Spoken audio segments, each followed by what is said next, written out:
वागीशाद्याः सुमनसः सर्वार्थानामुपक्रमे यन्नत्वा कृतकृत्याः स्युः तं नमामि गजाननं। वचांसि वाचस्पतिमत्सरेण साराणि लब्धुं ग्रहमण्डलीव मुक्ताक्षिसूत्रत्वमुपैति यस्याः सा सुप्रसादास्तु सरस्वतीवः।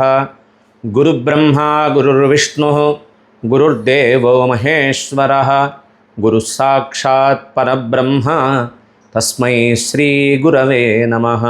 श्रुतिस्मृतिपुराणानाम् आलयं करुणालयं नमामि भगवत्पादशङ्करं लोकशङ्करं। योऽन्तःप्रविश्य मनुवाचमिमां प्रसुप्तां सञ्जीवयत्यखिलशक्तिधरस्वधाम्ना अन्यांश्च हस्तचरणश्रवणत्वगादीन् प्राणान्नमो भगवते पुरुषाय तुभ्यं। सत्यज्ञानसुखस्वरूपममलं क्षीराब्धिमध्यस्थितं योगारूढमतिप्रसन्नवदनं भूषासहस्रोज्ज्वलं त्र्यक्षं चक्रपिनाकसाभजकरां बिभ्राणमर्कच्छविं चत्रीभूतपणीन्द्रमिन्दुधवलं लक्ष्मीनृसिंहं भजे। वागर्थाविव सम्पृक्तौ वागर्थः प्रतिपत्तये जगतः पितरौ वन्दे पार्वती परमेश्वरौ। ఓం అస్మద్గురుభ్యో నమః. సనాతన ధర్మాన్ని పాటించడానికి భావితరంలో కూడా సనాతన ధర్మాన్ని పాటించాలి అని సత్సంకల్పంతో ఒక యూట్యూబ్ ఛానల్ను నిర్వహించేటువంటి ఒక మా భావితరాల మార్గదర్శి యూట్యూబ్ ఛానల్ ప్రేక్షకులందరికీ పరాభవనామ సంవత్సర ఉగాది శుభాకాంక్షలు తెలియజేస్తూ, అసలు మనం ఉగాదిని ఏ విధంగా ఎందుకోసం మనం జరుపుకుంటున్నాం, ఎక్కడి నుంచి ఉగాది ప్రారంభమైంది అని మనం ఆలోచన కనుక చేస్తే, ఇది సనాతన ధర్మ సాహిత్యములో ధర్మశాస్త్రములో నిత్య జీవన విధానాన్ని ప్రాచీన శాస్త్రజ్ఞులైనటువంటి ఒక ఋషులు వేద ధర్మాన్ని శాస్త్రీయముగా నిర్వచించి నిర్దేశించినారు. ఇది సంవత్సరం ఆరంభమును నిర్ణయించుటకు ప్రత్యక్ష శాస్త్రమైనటువంటి ఒక అనేక శాస్త్రాలలో జ్యోతిష్శాస్త్ర పరిజ్ఞానంతో ప్రత్యక్షంగా ప్రకృతిలో క్రమము తప్పకుండా జరిగేటువంటి మార్పులు ఏవైతే ఉన్నాయో ఆ మార్పులను ఆధారంగా పరిగణించినారు ఋషులు. వాటిలో ముఖ్యమైనవి ఏమిటి అంటే, ప్రకృతిని కనుక మనం ఉదాహరణగా తీసుకుంటే చెట్లకు ఆకులు రాలడం, కొత్త ఆకులు చిగురించడం, దానినే ఆమని అని వసంత ఋతువు యొక్క ఆగమనాన్ని సూచిస్తుంది అని మనకు ఋషులు తెలుపుతున్నారు. అంతేకాకుండా మీనరాశిలో సూర్యచంద్రుల యొక్క సమాగమం ఏదైతే ఉందో అది ఎప్పుడు జరుగుతుంది అంటే చైత్రమాసంలో వచ్చేటువంటి శుక్ల ప్రతిపద రోజు జరుగుతుంది. అంతేకాకుండా సూర్యుడు మేషరాశిలో ప్రవేశించడం, దాని వలన రాత్రి పగలు రెండు సమానంగా ఉండేటువంటి ఒక రోజు అవడం, దీనినే వసంత విషువత్తు అంటే సంవత్సరము ఆరంభ దినమున పరిగణిస్తారు. మరి ఈ సంవత్సర ఆరంభ దినం మనకు ఎట్లా వచ్చింది అంటే, సాక్షాత్తు వెంకటనాయకుని యొక్క అనుజ్ఞ చేత స్వస్తిశ్రీ సూర్య సిద్ధాంతానుసారేణ సమస్త జగదుత్పత్తి స్థితి లయ కారణ కార్యహేతుభూతస్య శ్రీవైకుంఠ నికేతనస్య నిత్యలీలా విభూత్యాది నాయకస్య శ్రీభూనీలాది దివ్యమహిషీ సమేతస్య నిత్య దివ్య సూర్యాది దిక్పాలక దివ్యగణానిక ఆశ్రిత జన సనక సనందన సనత్కుమార సనత్సుజాతాది భక్తగణ సదారాధిత చరణకమలయుగళస్య పరవ్యూహ విభవ అంతర్యామి ఆవిర్భావతార చతుర్వింశత్యవతార ధ్యానమవతార స్వరూపస్య పరవాసుదేవస్య శ్రీమదాదినారాయణస్య దివ్యనాభికమలోద్భవస్య వర్తమానే అద్య బ్రహ్మణః పరమాయుర్వర్షశతం తత్రార్ధం యాతం ఉత్తర పంచదశాబ్దే ప్రథమమాసే ప్రథమపక్షే ప్రథమదివసే త్రయోదశి ఘటిగా ద్విచత్వారివింశత్ ఫలాని అక్షరత్రయంచ గతం చతుర్యుగ సహస్రాణి బ్రహ్మణో దినముచ్యతే అంటుంది శాస్త్రం. 4 మహాయుగాలు అయితే అటువంటి 4 మహాయుగాలు 1000 అయితే బ్రహ్మదేవుడికి 1 రోజు అని. ఆ యుగంలో చతుర్దశ మనవో భవంతి అంటే 14 మంది మనువులు ఉంటారు. వాళ్ళ పేర్లు స్వయంభువ, ఒక్కసారి వాళ్ళ పేర్లు వింటేనే చాలు మనం చేసినటువంటి పాపాలన్నీ హరింపబడతాయి. స్వయంభువ స్వారోచిష ఉత్తమ తామస దైవత చాక్షుష వైవస్వత సూర్య సావరణి దక్ష సావరణి బ్రహ్మ సావరణి ధర్మ సావరణి రుద్ర సావరణి దేవ సావరణి మరియు ఇంద్ర సావరణి అని 14 మంది మనువులు. మరి ఒక్కొక్క మనువులకి కాలం కూడా నిర్ణయించిన ఋషులు 70 మహాయుగాలు అవుతాయి. ఈ 70 మహాయుగాలు అయితే ఒక్కటి ఈ మహాయుగ ప్రమాణం సహస్రాధిక 3 లక్ష మితాబ్దాహ. ఇంతవరకు 14 మంది మనువులలో 6 మనువులు వాళ్ళ యొక్క కాలం గడిచిపోయింది. ప్రస్తుతం మనం చెప్పుకునేటువంటి సంకల్పంలో అందరికీ తెలిసిందే వైవస్వత మన్వంతరే కలియుగే అని మనం చెప్పుకుంటాం. అటువంటి వైవస్వత మన్వంతరంలో 27 మహాయుగాలు గడిచిపోయినాయి. 28వ మహాయుగం నడుస్తూ ఉంది. మరి మహాయుగము ఈ యుగము అంటే ఇవన్నీ యుగాలకు ప్రధానమైనది ఏమిటి అంటే కలియుగం మరియు కృతయుగం, త్రేతాయుగం, ద్వాపరయుగం, కలియుగం అని 4 యుగాలు ఉన్నాయి మనకి. ఈ వీటి యొక్క ప్రమాణం కూడా ఋషులు దార్శనికులు ఏది చేసినా ఒక ప్రమాణం ప్రకారం చేసినారు. మరి త్రేతాయుగం కృతయుగం ఎన్ని సంవత్సరాలు ఉంటుందట అంటే కృతయుగం యొక్క ప్రమాణం తెలిపినారు 17,28,000 సంవత్సరాలైతే కృతయుగం యొక్క ప్రమాణం.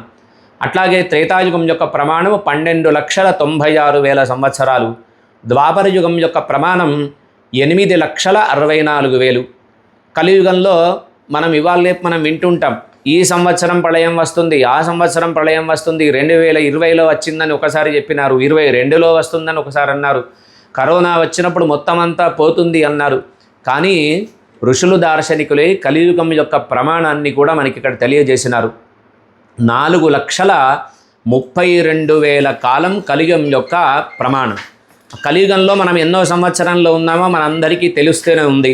అటువంటి యుగ ప్రమాణాన్ని ముందుంచుకొని సృష్ట్యాదిలో కలియుగంలో ఎన్ని గతాబ్దాలు ఉంటాయి కేవలం ఒక ప్రమాణం చెప్పకుండా కలియుగంలో ఎప్పుడు సృష్టి ప్రారంభమైందో అప్పటి నుంచి కూడా లెక్కను వేసినారు. 198,58,85,126 రోజులని. వైవస్వత మను యొక్క గతాబ్దములు 12,05,33,126 రోజులు అని. కలియుగం యొక్క గతాబ్దములు అంటే గడిచిన కాలం 5,127 సంవత్సరాలు. శాలివాహనుడు ఎప్పుడైతే మన దేశపాలన చేసినాడో శాలివాహన శకము అని దానికి పేరు. ఆ శాలివాహన శక గతాబ్దములు 1948 సంవత్సరాలైనాయి. ఆయన తర్వాత వచ్చిన వారు విక్రమార్క శకుడు. ఆయన యొక్క గతాబ్దంలో గనక గణిస్తే 2,083 సంవత్సరాలు. హుణశుకం అంటే మన భాషలో 2026, 2027 ఈ సంవత్సరం. ఏతత్ సంఖ్యా పరిమిత ప్రవర్తమాన సకల శ్రౌత స్మార్త ఐహిక ఆముష్మిక కామ్య కర్మ అనుష్ఠాన సకల వ్యవహార హేతుభూతస్య. ఎందుకోసమంటే మనము ఈ సంఖ్య కలిగినటువంటి యొక్క ఏ యుగంలో మనం ప్రవేశిస్తున్నామో ఆ యుగంలో ఏవేవి మనకు ప్రధానమైనవి శ్రౌతము, స్మార్తము, ఐహికము, ఆముష్మికము, కామ్యము, కర్మ, అనుష్ఠానము, వ్యవహారము ఇవన్నీ కూడా మన నిత్య జీవితంలో ఉంటాయి కనుక ఆ శాస్త్రం ప్రకారం, శ్రౌతం ప్రకారం, స్మార్తం ప్రకారం ఏ సంవత్సరంలో మనం అడుగిడుతున్నామంటే స్వస్తిశ్రీ పరాభావ నామ సంవత్సర చైత్ర శుక్ల ప్రతిపద గురువారం రోజు సంవత్సరారంభమవుతుంది. చాంద్రమాన రీత్యా అంటే చంద్రుడు ఒక రాశిలో నుంచి ఒక రాశిలోకి ప్రవేశిస్తే దాన్ని చాంద్రమానం అంటాం. చాంద్రమానం రీత్యా ప్రభవాది క్షయ వరకు 60 సంవత్సరాలు ఉంటాయి. ఈ 60 సంవత్సరాలలో ఈ సంవత్సరం పరాభావ నామ సంవత్సరం 40వది. అట్లాగే బార్హస్పత్యమానమని ఆ బార్హస్పత్యమానంలో గురువు దీనిలో శాస్త్రంలో ఏం చెప్పిందంటే సూర్యుడిని గణన చేసుకొని కొంతమంది సౌరమానము అని, చంద్రుణ్ణి లెక్కలు వేసుకొని చెప్పేటువంటి ఒక గణన చేసిన శాస్త్రాన్ని చాంద్రమానము అని, బృహస్పతి ఒక రాశిలో నుంచి ఒక రాశిలోకి మారడాన్ని బార్హస్పత్యమానము అని 9 మానాలలో ప్రధానమైనవి ఇవి 3 మానములు. అట్లాగే బార్హస్పత్యమానంలో సిద్ధార్థినామ సంవత్సరము అని, చాంద్రమాన సౌరమానాభ్యాం, సూర్యుడిది కానీ చంద్రుడిది కానీ రెండూ కలిసి నామ సంవత్సరం, పరాభవనామ సంవత్సరం. ఈ సంవత్సరం ఏ విధంగా ఉంది, సంవత్సరం యొక్క ఫలితం ఏమిటి, అసలు మనం ఈ సంవత్సరం గురించి తెలుసుకునే కంటే ముందు ఈ పంచాంగం తెలుసుకోవడం వలన, అసలు పంచాంగం ఎందుకోసం తెలుసుకోవాలి, పరాభామన సంవత్సరం ఉగాదిని మనం ఎందుకు జరుపుకోవాలి, ఆ రోజున మనం ఏమేమి నిత్యకృత్యాలు చేయాలి, ముందు తెలుసుకున్న తర్వాత పరాభామన సంవత్సరంలో ప్రవేశించి ఆ సంవత్సరం యొక్క ఫలితాన్ని కనుక మనం చూస్తే ఏం చేయాలి మరి ఆ రోజున అంటే, యుగానికి ఆరంభమైందే ఉగాది అని. ఎప్పుడైతే బ్రహ్మదేవుడు తన సృష్టిని ప్రారంభం చేసినాడో దాన్నే ఉగాది అని మనకు ఋషులు తెలిపినారు. కనుక ఆ రోజున ఏం చెయ్యాలి మనం అంటే, ప్రాప్తే నూతన వత్సరే ప్రతిగృహే కుర్యాత్ ధ్వజా తోరణం స్నానం మంగళమాచరేత్ ద్విజవరై సార్తం సుపూజోత్సవం దేవానాం గురుయోషితాంచ శిశవో అలంకార వస్త్రాదిభి సంపూజ్య శ్రీగణకాత్ ఫలంచ శృణుయాతు తస్మాచ్చ లాభప్రదం అని మనకు ఒక ప్రమాణం. కొత్త సంవత్సరం రోజున మొట్టమొదటిసారిగా మంగళ స్నానం చేయాలి.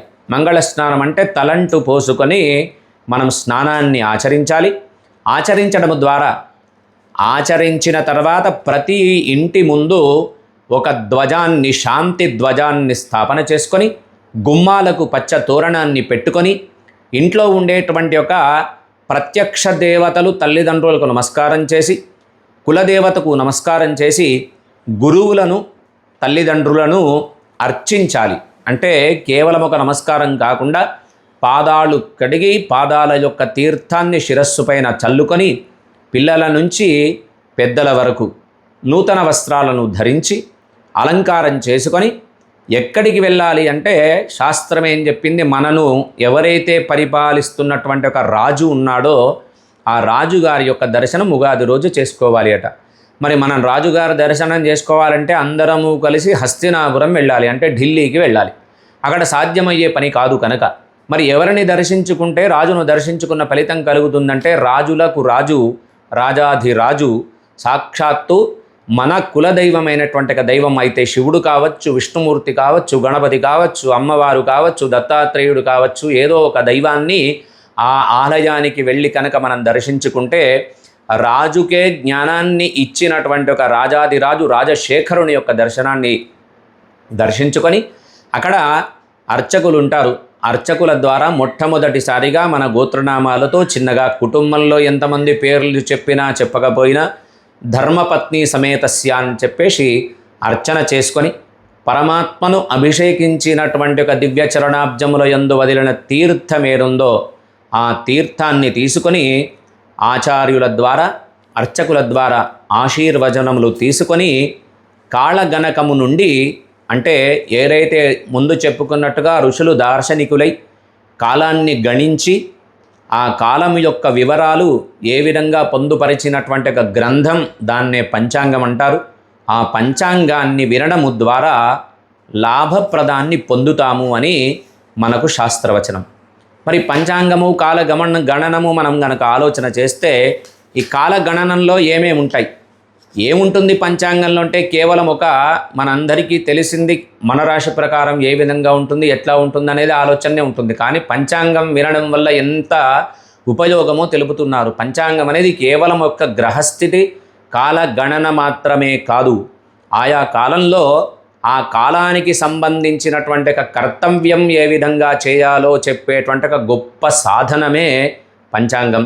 కాల విజ్ఞానానికి ఉపయోగించేటువంటి ఒక ఏ కర్తవ్యాలు ఉంటాయో ఆ కర్తవ్యాలు ఆచరణకు, ధర్మశాస్త్రానికి పరిజ్ఞానం అవసరమవుతుంది. అంటే మనం ఏ కాలం ప్రకారం ఏ విజ్ఞానాన్ని మనం ఉపయోగించుకోవాలి అని తెలిపేటువంటి ఒక ధర్మశాస్త్ర పరిజ్ఞానం తెలిపినటువంటి ఒక గ్రంథం ఏదుందో దాని పేరు పంచాంగం. అందువలన పంచాంగ విజ్ఞానము, ఖగోళ విజ్ఞానము, గణితము ఇవన్నీ ఏమిటి అంటే ధర్మశాస్త్రముల యొక్క సమ్మేళనమే అని చెప్పి ఋషులు కాలాన్ని గణన చేసి 9 మానములుగా ముందు చెప్పుకున్నట్టు బ్రాహ్మ్యం దైవం మానుషంచ పితృం సౌరంచ సావనం చాంద్రమార్క్షం గురోర్మానమితి మానాని వైనవ 9 మానములు ఉంటాయని, ఆ 9 మానంలో చాంద్రమానము ప్రధానమైంది అని, దానిలో 360 తిథులతో ప్రభవాది క్షయనామ సంవత్సరం వరకు ఉంటాయని 60 పేర్లను నిర్ణయించినారు. దీనివల్ల ఈ పంచాంగం వినడం వల్లనో లేదా ఈ 60 సంవత్సరాలు ఏమిటి అంటే దీనికి ప్రధానమైనది ఏమిటి, ఈ 9 మానాలకు కానీ చాంద్రమానం కానీ సూర్యమానం కానీ బారహస్పత్యమానం కానీ వీటికి ప్రమాణం ఏమిటి అంటే భూమి ఏ విధంగా అయితే పరిభ్రమణ చెందుతుందో ఆ పరిభ్రమణమే ప్రధానమైనటువంటి ఒక ఆధారం. చాంద్రమానానికి ప్రత్యేకత ఎందుకోసం ఉంది అంటే అహోరాత్రము, అహో అంటే పగలు, రాత్రి అంటే రాత్రి. ఈ పగలు కానీ రాత్రి కానీ ప్రకృతిలో ఏవైతే మార్పులు ఉంటాయో ఆ మార్పులను అనుభవైకమైనటువంటి ఒక భావన మాత్రం ఇది. అహోరాత్రములో ప్రకృతిలో అనుభవైక భావన మాత్రము కనుక సూర్యోదయాల మధ్య అంటే ఈరోజు సూర్యోదయం నుంచి ఉదాహరణకి ఈరోజు సూర్యోదయం నుంచి రేపు సూర్యోదయం వరకు 2 సూర్యోదయాల మధ్య ఉండేటువంటి ఒక కాలం ఏదుందో దాని పరిమాణం నిర్ధారించడానికి ఋషులంతా కలిసి పరిశోధన చేసి మానవులు అర్థవంతంగా జీవించుటకు చంద్రగమనం ఆధారంగా, ఎందుకంటే శంకర భగవత్పాదుల వారు చెప్పినారు అన్నింటికంటే మానవ జన్మ దుర్లభమైంది అని. అటువంటి జన్మనెత్తినటువంటి మనం మన జన్మను సార్థకం చేసుకోవడానికి చంద్రుని యొక్క గమనాన్ని ఆధారంగా చేసుకొని ఋషులంతా పరిశోధన చేసి మన జీవితం అర్థవంతంగా కాకూడదు, పరిపూర్ణత్వాన్ని పొందాలి, మనం ఒక మంచి మార్గంలో ఉండాలి అనేటువంటి ఒక సంకల్పము చేత ప్రకృతిలో కలిగేటువంటి ఒక మార్పులకు అనుగుణంగా చాంద్రమానాన్ని కాలగణన చేసి పరిగణించారు. దీని ద్వారానే మనకు ఏం తెలుస్తుంది అంటే కాలగణనలో మొట్టమొదటిది ఒక రోజుగా పరిగణించినారు, దాన్నే తిథి అని చెప్పినారు. దాని తర్వాత ఈ తిథులు 30 కలిస్తే ఒక నెల అని. ఈ 30 రోజులే ఎందుకు నిర్ధారణ చేసినారంటే చంద్రుడు ఒకసారి భూమి చుట్టూ ప్రదక్షిణ చేసేసరికి 30 తిథులు గడిచినాయి కనుక 30 రోజులు అని చెప్పి 30 తిథులను ఏర్పాటు చేసినారు. భూమి చంద్రుడితో సహా సూర్యుడు చుట్టూ చేసేటువంటి ఒక ప్రదక్షిణాన్ని 12 నెలలు అంటే ఒక సంవత్సరంగా పరిగణించినారు. మానవులు మంచి ఆరోగ్యంతో సుఖజీవనాన్ని చేయటకు కావలసినటువంటి నిత్య జీవన విధానం ఏదైతే ఉందో ఆ విధానాన్ని నిర్ణయించుటకు చాంద్రమానమే ఆధారమవుతుంది కనుక చాంద్రమానంలో, అంతేకాకుండా చాంద్రమానము మొత్తం విశేషమైందే అయినప్పటికీ భగవంతుని యొక్క ఆరాధన చేయాలి అన్న, మనం ఒక అనుష్ఠానం మంత్రానుష్ఠానం చేసుకోవాలి అన్న, ఒక మంచి వ్రతం చేసుకోవాలి అన్న దానికి అద్భుతమైనటువంటి మాసములను మళ్ళీ ప్రత్యేకంగా చెప్పినారు. అవే వైశాఖ మాసం, శ్రావణ మాసం, కార్తీక మాసం, మాఘమాసము అని అనుష్ఠాన మాసములుగా ఋషులు పరిగణించినారు. కనుక ఈ మాసాలలో కనుక మనం భగవంతుణ్ణి ఆరాధన చేస్తే అమితమైనటువంటి ఫలాన్ని మనకు పరమాత్ముడు ఇస్తాడు అని మనకు పంచాంగం గురించి, అంతేకాకుండా కేవలం ఒక మన సనాతన ధర్మ వైదిక మార్గాన్నే కాకుండా ఇప్పుడు ఉండేటువంటి ఒక కాల నిర్ణయం ప్రకారం సూర్యోదయాన్ని సూర్యాస్తమయాన్ని అహప్రమాణములతో ఆనాడు ఎటువంటి క్యాలిక్యులేటర్లు లేకుండా లెక్కగణన చేస్తే ఇప్పుడు శాస్త్రజ్ఞులు ఏవైతే పరిశోధన చేస్తున్నారో వాళ్ళు పరిశోధన చేసిన కొద్దీ మన సనాతన వైదిక ధర్మము యొక్క వైశిష్ట్యము బయటపడుతుంది. అందుకని ఇంకా కూడా శాస్త్ర పరిజ్ఞానం ఇంకా జరగాలని మనస్సు నిండా ఆశిస్తూ అందరికీ పరమాత్మునికి అనుగ్రహం ఉంచుతూ మరి పరాభావనామ సంవత్సరం దాని యొక్క ఫలం ఏ విధంగా ఉంది ఈ సంవత్సరం ఆలోచన చేస్తే పరాభవాబ్దే రాజానా ప్రాప్నువంతి పరాభవం భవంతి క్షుద్రధాన్యాని ప్రభూతాని సుహృష్టయః. ఈ సంవత్సరంలో రాజులు పరాభవం పొందుతారు, నీచ ధాన్యములు పండుతాయి, మంచిగా వర్షాలు కురుస్తాయి అని ఈ పరాభావనామ సంవత్సరం యొక్క ఫలితం తెలుపుతుంది. అట్లాగే ఇప్పుడు చెప్పుకున్నట్టుగా బారహస్పత్యమానం సిద్ధార్థినామ సంవత్సరం అవుతుంది కనుక ఈ సిద్ధార్థి వత్సరే భూపాహ శాంతవైరాస్తథా ప్రజాః సకల వసుధాఖ భాతి బహుసస్యార్ఘ్య సృష్టిభిః. ఈ సంవత్సరం రాజులు ప్రజలు విరోధములు లేక సుఖంగా ఉంటారు, భూమి మంచి సస్యార్ఘ్య వృష్టితో నిండి ఉంటుంది అని చెప్పి ఈ బారహస్పత్యమానం తెలియజేస్తుంది. అంతేకాకుండా గురూదయ వశాతు మాగాబ్ద ఫలము అని మనకు పంచాంగ వైశిష్ట్యం తెలియజేస్తూ మాఘే బాబ్దే సస్యవృద్ధి మాహార్గం రోగభీతిభిః వృష్టికర్మ ప్రవృద్ధిః లోకాస్సర్వే దేవ పిత్రర్చనేషు సక్తా నిత్యం దర్శయుక్తం వదంతి అని మనకు ప్రమాణం చెప్పినాడు. మాఘాబ్దమున సస్యవృద్ధి, అధిక ధరలు, రోగభీతి, వర్షాధిక్యము కలుగుతుంది. ధర్మాసక్తులైతారు ప్రజలంతా కూడా. దేవతార్చనలు కానీ పితృ యొక్క అర్చనలు కానీ వాటి యందు ఆసక్తిని కలగజేస్తారు అని చెప్పి పంచాంగం యొక్క ఫలం తెలుపుతూ ఉంది. మరి పంచాంగం వింటే మనకేం ఫలితం కలుగుతుంది అంటే, ఏదైనా మనకు ఫలితం వస్తుంది అంటే తప్ప మనం దాని మీద శ్రద్ధ చూపేటువంటి అవకాశం మనకు ఉండదు. చైత్రశుద్ధ ప్రతిపద సంవత్సరం ప్రారంభం.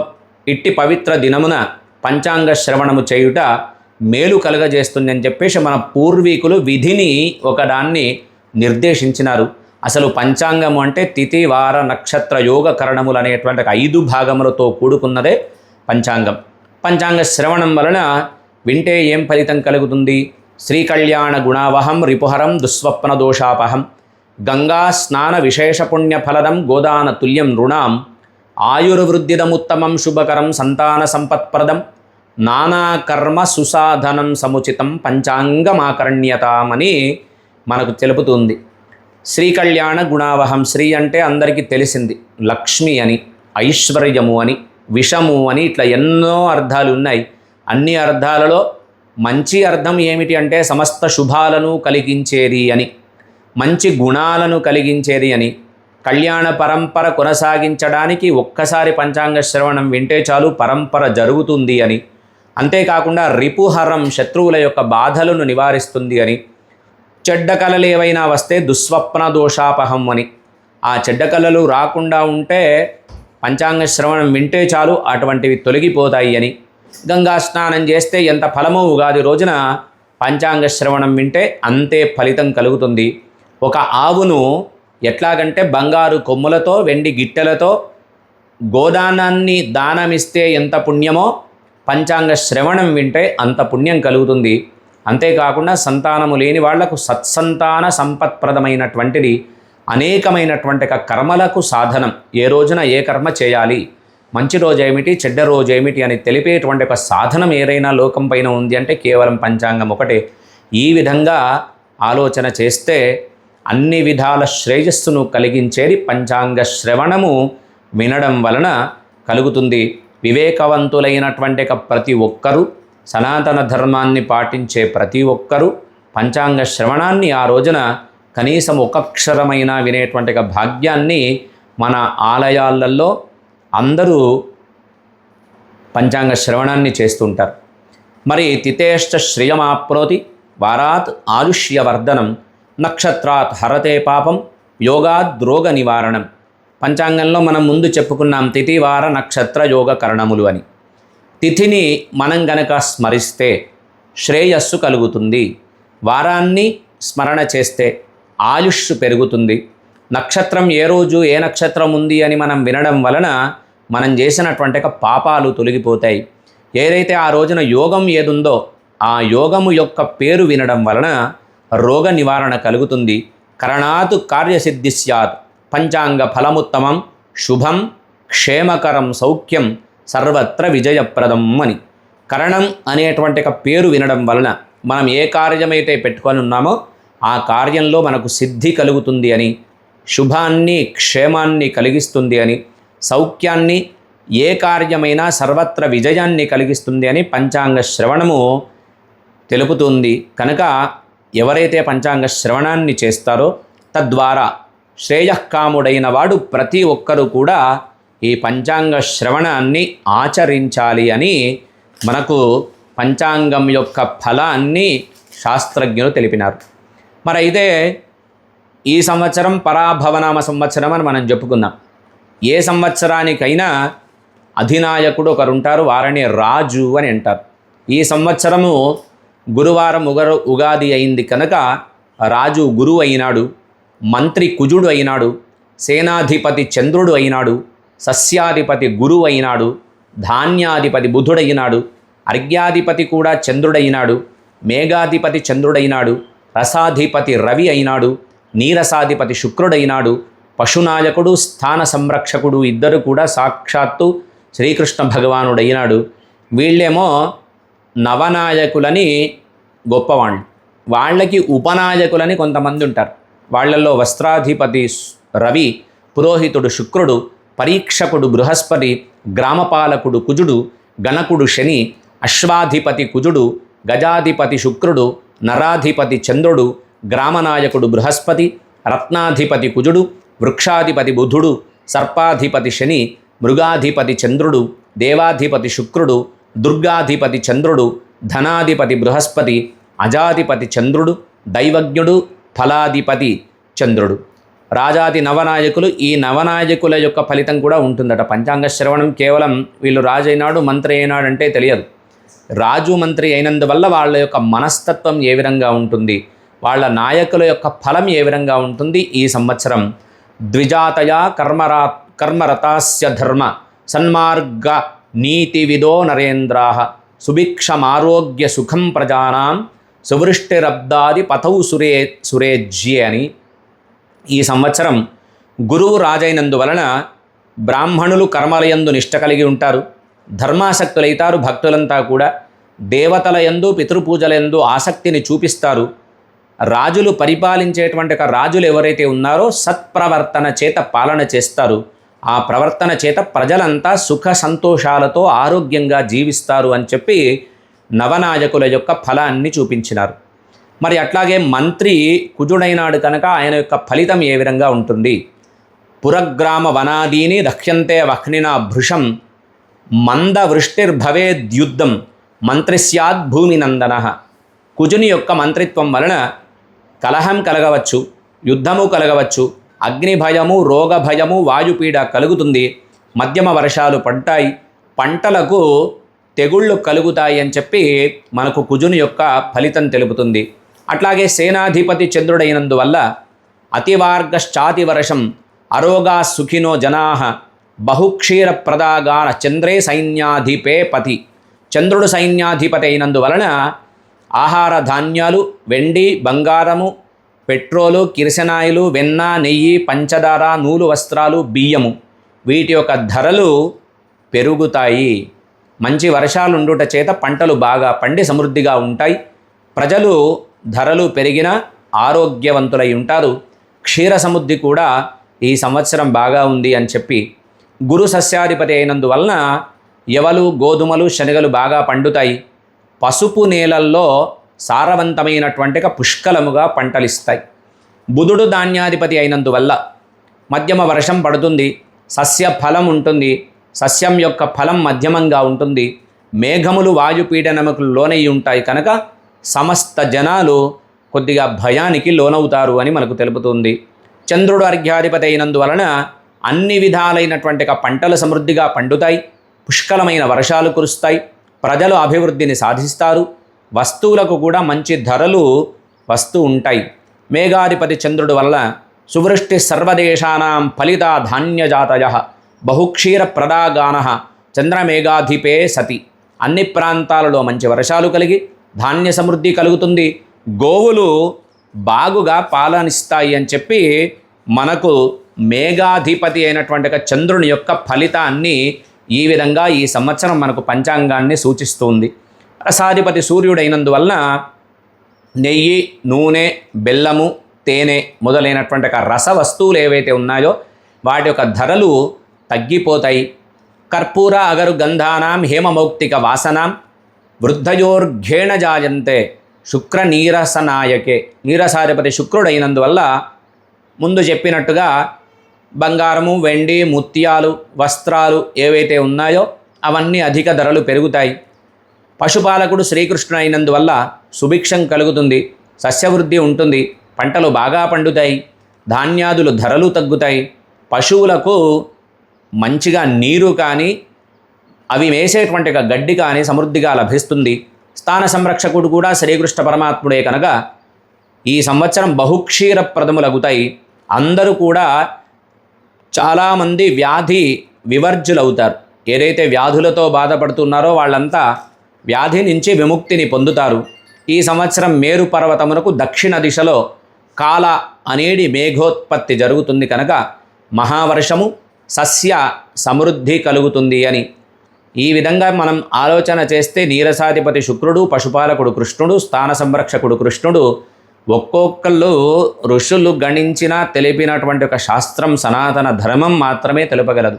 ఏ ఆపదలు వస్తాయి, ఏ విధంగా మనం మెదలాలి, మానవుని యొక్క జీవన విధానము ఉగాది నాడు కనుక మనం పంచాంగ శ్రవణం వింటే ఆ సంవత్సరం యొక్క మొత్తం ప్లానింగ్ అంతా మనం చేసుకునేటువంటి అవకాశం మనకు ఋషులు ఇచ్చినారు. మన సనాతన వైదిక ధర్మం మనకు అందజేసింది. దీంట్లోనే ఆలోచన చేస్తే వర్షాఢక ప్రమాణమని 6 యోజన విస్తీర్ణం 100 యోజనమున్నతం అఢకస్య ప్రమాణంతు దేవమానేన గణ్యతే దశాబ్దౌ షట్వర్చేషు చతుర్భాగాస్తు భూతలే. 6 యోజనములు గల విస్తారము 100 యోజనములు ఉన్నతమైనదైనటువంటి అడకము దైవమానం కనుక ఈ మేఘము 10 భాగాలు సముద్రం పైన పడుతుంది, తర్వాత 6 భాగాలు పర్వతములపైన పడుతుంది, 4 భాగాలు భూమిపైన వర్షిస్తుంది అని ఈ విధంగా పరాభావనామ సంవత్సరంలో వర్షలగ్నం ఏ విధంగా ఉంది అంటే వర్షలగ్నం మీనమైనందు కనుక లగ్న రాజ్యాధిపతి అయినటువంటి గురువు చతుర్థ కేంద్రంలో ఉండుట వలన పరిపాలనా విషయంలో ప్రజల యొక్క సహకారం ప్రభుత్వానికి ఎక్కువగా ఉంటుంది అని తెలియజేస్తుంది. ఇక జగల్లగ్నం కర్కాటకం కనుక లగ్నాధిపతి చంద్రుడు అష్టమములో రాహుతో ఉండటం వలన జగల్లగ్నాదు భాగ్యంలో బుధ శని కుజులు ఉండుట వలన దశభావంలో రవిశుక్రులు ఉండట వలన వర్షలగ్న జగల్లగ్నములు పరిశీలించి చూస్తే ప్రజల యొక్క జీవన ప్రమాణం పెరుగుతుంది, నూతన పరిశ్రమలు ప్రాజెక్టులు ప్రారంభమవుతాయి, వాహనాది ప్రమాదాలు తగ్గుతాయి, విద్యారంగం అంతరిక్ష రంగం అభివృద్ధిలో ఉంటుంది, క్రీడారంగంలో విజయాలు కలుగుతాయి అని మనకు ఈ సంవత్సరం యొక్క ఫలితం తెలుపుతుంది. అట్లాగే ఈ పంచాంగంలో ప్రత్యబ్ద యోగ పంచకములు అనేటువంటి ఒక 5 యోగాలు ఉంటాయి.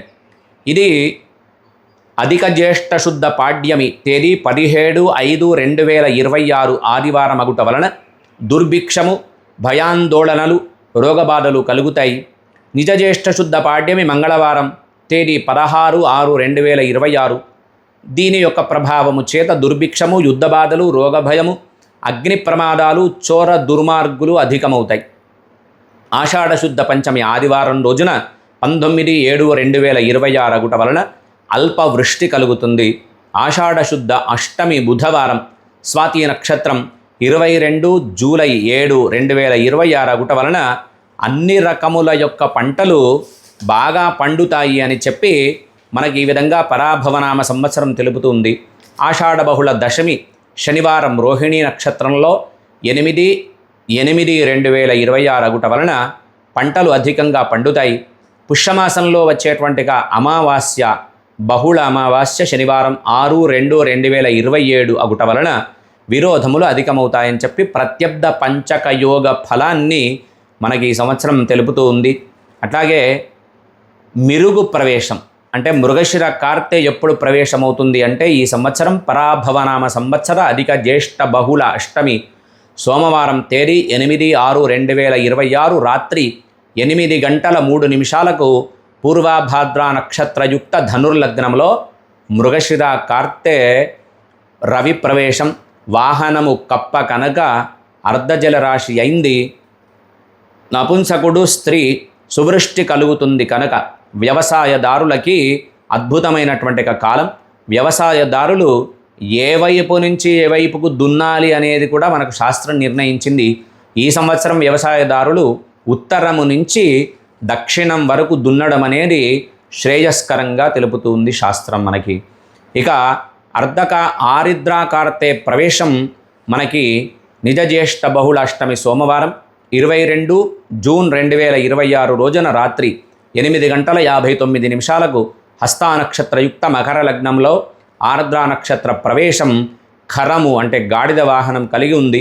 అది పూర్ణ జలరాశి, స్త్రీ పుంస యోగము, సువృష్టి కలుగుతుంది అని మనకి ఈ విధంగా ఎన్నెన్ని పాళ్ళు ధాన్యము వర్షము ప్రమాణము అనేది పరాభావనామ సంవత్సరం తెలుపుతుంది. మనకు వర్షము 18 పాళ్ళు, ధాన్యం 11 పాళ్ళు, శీతం 5 పాళ్ళు, తృణం 13 పాళ్ళు, వ్యాధి 13, వ్యాధి ఉపశమనం 15, ఆచారము అనాచారం సమానంగా 5 పాళ్ళు, పురుషోత్పత్తి 19 అయితే స్త్రీ ఉత్పత్తి 9, ధాతువృద్ధి 15, భయము 3, శౌర్యము 7, సత్యము 19, అసత్యము 5, దుష్ట శిక్షణ 11, శిష్ట పాలన 15, విశ్వాసము 7, అవిశ్వాసము 5, అవిశ్వాసము 6, దయ 11, నిర్దయ 13, సస్యవృద్ధి 5, పశువృద్ధి 6, విప్రశుద్ధి 3, తన్నాశము 2, క్షత్రియ వృద్ధి 5, తన్నాశం 3, వైశ్యశుద్ధి 4,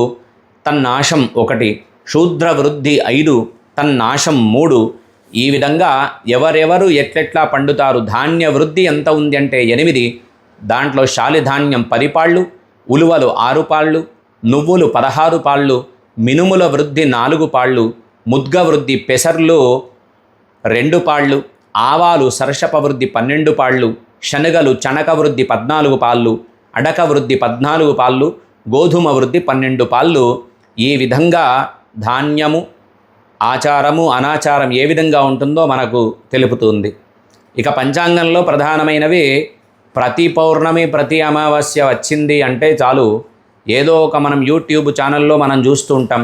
కానీ మన లెక్కల ప్రకారం మన పంచాంగం ప్రకారం భారతదేశంలో ఈ సంవత్సరము గ్రహణములు ఒక్కటి కూడా లేవు అని పరాభవనమ సంవత్సరం మనకు తెలియజేస్తుంది.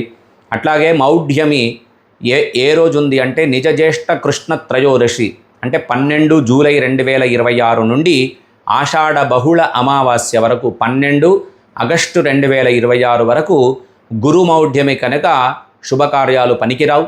అట్లాగే శుక్రమౌఢ్యమి ఆశ్వయుజ శుద్ధ పంచమి గురువారం 15/10/2026 నుంచి ఆశ్వీజ శుద్ధ చతుర్దశి ఆదివారం 25/10/2026 వరకు శుభకార్యాలన్నీ నిషిద్ధము శుక్రమౌఢ్యమి కారణం చేత. ఇక పుష్కరాలు మనకి అధిక జ్యేష్ఠ బహుళ విధియ మంగళవారం తేదీ 2/6/2026 అధిక జ్యేష్ఠ శుద్ధ చతుర్దశి నుంచి ఆదివారం వరకు బహుళ విధియ నుంచి బహుళ చతుర్దశి వరకు సుమారు 12 రోజుల పాటు పుష్కరాలు ఈ సంవత్సరంలో యమునా నదికి వస్తూ ఉన్నాయి. 14/6/2026 వరకు ఈ పుష్కరాలు ఉంటాయి. పునర్వసు చతుర్థ పాదంలో కర్కాటక రాశి యందు గురు సంచారం వలన యమునా నదికి ఈ సంవత్సరం పుష్కరం వచ్చేసింది. ఇక ప్రతి సంవత్సరం ఉండేటువంటి వాస్తు కర్తరి వైశాఖ బహుళ తదియ 4 మే 2026 4/5/2026 సోమవారం నుండి వైశాఖ బహుళ అష్టమి 10 మే 2026 ఆదివారం వరకు డొల్లు కర్తరి అని, వైశాఖ బహుళ నవమి 11 మే 2026 సోమవారం నుండి 29/5/2026 శుక్రవారం వరకు వాస్తుకర్తరి ఉంటుంది కనుక శిలా దారు కర్మలు నిషిద్ధంగా ఉంటాయి.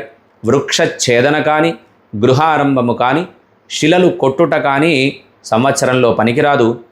ద్వారస్థాపన చేసుకోవచ్చును, ద్వారాన్ని చెక్కడం పనికిరాదు. నూతనంగా ముగ్గులు పోయడం పనికిరాదు, కానీ నూతన గృహప్రవేశాలు చేసుకోవచ్చు అని ఈ విధంగా మనకి ఈ సంవత్సరం పంచాంగం యొక్క అద్భుతమైనటువంటి ఫలాన్ని మనం వింటే అందరికీ ఆతృత ఉంది. ఇంతసేపు మనం ఇన్ని విన్నాం. మనం జన్మించినటువంటి ఒక నక్షత్రం, మనం జన్మించినటువంటి ఒక రాశి ఏ విధంగా ఉందో ఆ రాశి ప్రకారం మనం వింటే తప్ప మన తృప్తి కనుక ఆ రాశిలోకి ఆయా నక్షత్రాల్లో జన్మించిన వాళ్ళ యొక్క ఫలితాన్ని మనం విందాం. నక్షత్ర గణన కన్నా ముందుగా ఇంకా పంచాంగంలో మనం చూడవలసినటువంటి ఒక 2-3 అంశాలు ఉత్తరాయణం దక్షిణాయనం వాటి యొక్క పుణ్యకాలాలను కూడా ఈ సంవత్సరం మనం నిర్ణయించినారు పంచాంగకర్తలు. ఆషాఢ శుద్ధ విధియ గురువారం తేదీ 16/7/2026 రోజున రాత్రి 11:59 రవి పునర్వసు 4వ పాదంలో కర్కాటక రాశి యందు ప్రవేశమవుతుంది కనుక దక్షిణాయన ప్రవేశమని, కర్కాటక సంక్రమణ పుణ్యకాలమని మనకి దక్షిణాయనాన్ని సూచిస్తే, పుష్య శుద్ధ షష్ఠి అదే సమయానికి సప్తమి కూడా రావడం గురువారం అవడం 14 జనవరి 2027 రాత్రి అంటే తెల్లవారుజామున 3:02 ఉత్తరాషాఢ నక్షత్రం 2వ పాదం మకర రాశిలో సూర్యుడు ప్రవేశించడం వలన ఉత్తరాయణ పుణ్యకాలమని మనకు తెలియజేస్తుంది. అట్లాగే సంక్రాంతి మనకి ఈ సంవత్సరం 14 జనవరి 2027 భోగి పండుగ, 15 జనవరి 2027 సంక్రాంతి పండుగ, 16/1/2027 కనుమ పండుగగా మనకు ఈ సంవత్సరం పంచాంగకర్తలు నిర్ణయించినారు. దీని తదుపరి ఆయా నక్షత్రాలలో జన్మించినటువంటి యొక్క వాళ్ళ పరిస్థితి ఈ సంవత్సరం ఏ విధంగా ఉంటుంది అని మనం ఆలోచన చేస్తే, అశ్విని, పుష్యమి, స్వాతి, అభిజిత్ నక్షత్రాల్లో జన్మించిన వాళ్ళకి ఈ సంవత్సరం వస్త్రాభరణము, వాహన ప్రాప్తి కలుగుతుంది. అట్లాగే భరణి, ఆశ్లేష, విశాఖ, శ్రవణ నక్షత్రంలో జన్మించిన వాళ్ళకి కాస్త అనారోగ్యంతో వైద్యులను సంప్రదించేటువంటి అవకాశం ఉంది. కృత్తిక, మఖ, అనురాధ, ధనిష్ట నక్షత్రంలో జన్మించిన వాళ్ళకి ఈ సంవత్సరం ఆయుర్దాయము పెరుగుతుంది. రోహిణి, పూర్వ ఫల్గుణి అంటే పుబ్బ, జ్యేష్ఠ, శతభిష నక్షత్రంలో జన్మించిన వాళ్ళకి ధనాదాయాన్ని ఫలితంగా చూపిస్తుంది. ఈ సంవత్సరం ధనాదాయం పెరుగుతుంది. అట్లాగే మృగశిర, ఉత్తర ఫల్గుణి, మూల, పూర్వభాద్ర నక్షత్రంలో జన్మించిన వాళ్ళకి సమస్యలు, మనోవిచారాలు కొద్దిగా ఎక్కువ అవుతాయని చెప్పేసి మనకు తెలుపుతూ ఉంది పంచాంగం.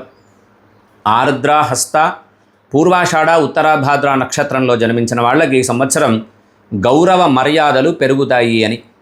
అట్లాగే పునర్వసు, చిత్త, ఉత్తరాషాఢ, రేవతి నక్షత్రంలో జన్మించిన వాళ్ళకి కాస్త గాయములు, ప్రమాదాలు సూచిస్తూ ఉన్నాయి కనుక జాగ్రత్తగా మనం వ్యవహరించుకోవడం మనకు పంచాంగం యొక్క ఫలితం. అంటే చూడండి, మనం ఏ నక్షత్రంలో జన్మించినామో మనకు తెలుసు కనుక ఈ సంవత్సరం ఈ విధంగా ఉంటుంది కనుక పంచాంగం యొక్క గణాన్ని మనం పరిగణించుకొని మన యొక్క జీవన విధానాన్ని, అంటే ఇప్పుడు ఉదాహరణకి పునర్వసు నక్షత్రము, చిత్త, ఉత్తరాషాఢ, రేవతి నక్షత్రంలో జన్మించిన వాళ్ళకి ఈ సంవత్సరం గాయాలు అవుతాయి కనుక వాహనాలపైన వెళ్ళేటప్పుడు జాగ్రత్తగా ఉండడం, ప్రమాద స్థలాలకు జాగ్రత్తగా దూరంగా, ప్రమాద స్థలానికి ఎంత దూరంగా ఉండడం అనేటివి మనం ముందే ఊహించుకొని ఉంటే, ఈ ఊహలు తెలిపే శాస్త్రమే మనకు జ్యోతిష్య శాస్త్రం కనుక అటువంటి జ్యోతిష్య శాస్త్రాన్ని ఇచ్చినటువంటి ఒక ధర్మం లోకంలో ఏదైనా ఉంది అంటే మన సనాతన వైదిక హిందూ ధర్మం ఒకటే. ఆ ధర్మాన్ని మనం కాపాడుకుంటే ఎన్నో ప్రమాదాల నుంచి, కేవలం ఇప్పుడు మనం వింటే ఉగాదిలో ఆయా నక్షత్రాల్లో జన్మించిన వాళ్ళకి ఎన్ని సమస్యలు ఉంటాయో ప్రతి సమస్యకు పరిష్కారం ఉంటుంది. పరిష్కారము లేని సమస్య ప్రపంచంలో ఏది ఉండదు కనుక పరిష్కారము మనం పరిష్కరించుకొని భగవద్ ఆరాధన ద్వారా, గురువుల యొక్క ఆశీర్వాదము ద్వారా, తల్లిదండ్రుల యొక్క పూర్వజన్మ సుకృతం వలన మనం మన యొక్క జీవన విధానాన్ని సంవత్సరంలో పంచాంగ శ్రవణం వినడం వలన మన జీవన శైలిని మార్చుకునేటువంటి అవకాశం మనకు ఋషులు అందించినారు. ఆ ఋషులకి, సనాతన ధర్మానికి నిరంతరము శతకోటి శతదా సహస్రదా వందనాలు సమర్పణ చేస్తూ, అంతేకాకుండా మరి ఈ సంవత్సరం కందాయ ఫలాలు అని ఉంటాయి. ఇవి 4 మాసములకు ఒకసారి ఆయా నక్షత్రాలకు దాని యొక్క ఫలితాన్ని చూపిస్తుంది కనుక అశ్విని నక్షత్రంలో జన్మించిన వాళ్ళకి కందాయ ఫలములు శూన్యం లేదు. అంటే కందాయ ఫలము అంటే 4 మాసాలకు ఒకటి నిర్ధారణ చేసినారు కాళగణన చేసి. ఆదిశూన్యే మహావ్యాధి, మధ్యశూన్యే మనోవ్యధ, అంత్యశూన్యే ఫలం స్వల్పం, త్రిశూన్యే నిష్ఫలం భవేదు, విషమేత్ స అర్థలాభం స్యాత్, సమేతు సమత భవేతు, శూన్యే శూన్యమవాప్నోతి కందాయ ఫలమీరితమని కందాయం యొక్క ఫలితాన్ని మనకిక్కడ పంచాంగం సూచిస్తుంది. అంటే అశ్విని నక్షత్రానికి 4 మాసాల చొప్పున మనం చూసుకుంటే ఈ సంవత్సరం 12 మాసాలు బాగానే ఉంది. భరణి నక్షత్రంలో జన్మించిన వాళ్ళకి మధ్య 4 మాసాలు కొద్దిగా అనుకూలంగా ఉండదు. కృత్తికా నక్షత్రంలో జన్మించిన వాళ్ళకి చివరి 4 నెలలు ఆరోగ్యంగా ఉండదు. రోహిణీ నక్షత్రంలో, ఆరుద్ర నక్షత్రంలో, పునర్వసు నక్షత్రంలో జన్మించిన వాళ్ళకి 12 మాసాలు అనుకూలంగా ఉంది. మృగశిర నక్షత్రంలో జన్మించిన వాళ్ళకి ముందు 8 నెలలు కాస్త అనారోగ్యంగా ఉంటుంది. అట్లాగే ఆశ్లేష, పుష్యమి నక్షత్రంలో జన్మించిన వాళ్ళకి చివరి 8 నెలలు అనుకూలంగా లేదు. ఆశ్లేష నక్షత్రంలో జన్మించిన వాళ్ళకి 12 నెలలు అనుకూలంగా ఉంది. మఘా నక్షత్రంలో జన్మించిన వాళ్ళకి కూడా 12 నెలలు అనుకూలంగా ఉంది. పూర్వ ఫల్గుణి నక్షత్రంలో జన్మించిన వాళ్ళకి మధ్యశూన్యం ఉంది కనుక మధ్య 4 నెలలు ఏదో అనారోగ్య పరిస్థితులు ఏర్పడతాయి.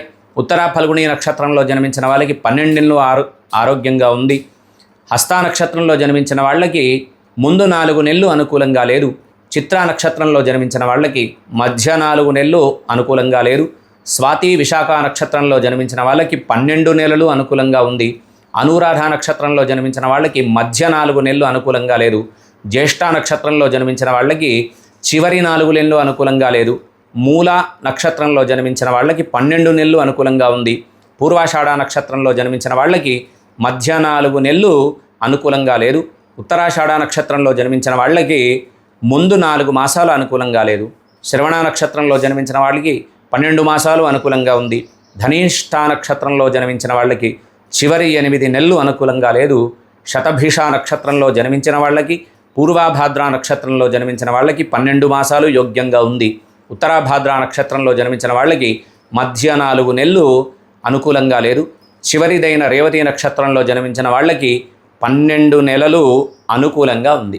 ఈ కందాయ ఫలితాలు మనకు తెలియజేసిన తర్వాత మన ఆతృత ఏముంటుంది అంటే, ఏ రాశిలో జన్మించిన వాళ్ళకి ఆదాయం ఎంత, వ్యయం ఎంత, రాజపూజ్యం ఎంత, అవమానము ఎంత, దానికి ఈ సంవత్సరము గురువు ఏ విధంగా ఏ రాశిలో నుంచి ఏ రాశిలోకి మారుతున్నాడు, శని ఏ విధంగా మారుతున్నాడు, రాహు ఏ విధంగా మారుతున్నాడు, మరి మనము ఆ రాశిలో జన్మించిన వాళ్ళకి ఈ సంవత్సరము చేసుకునేటువంటి పరిహారాలు ఏమిటి అనేది కొద్ది క్షణాల్లో విందాం.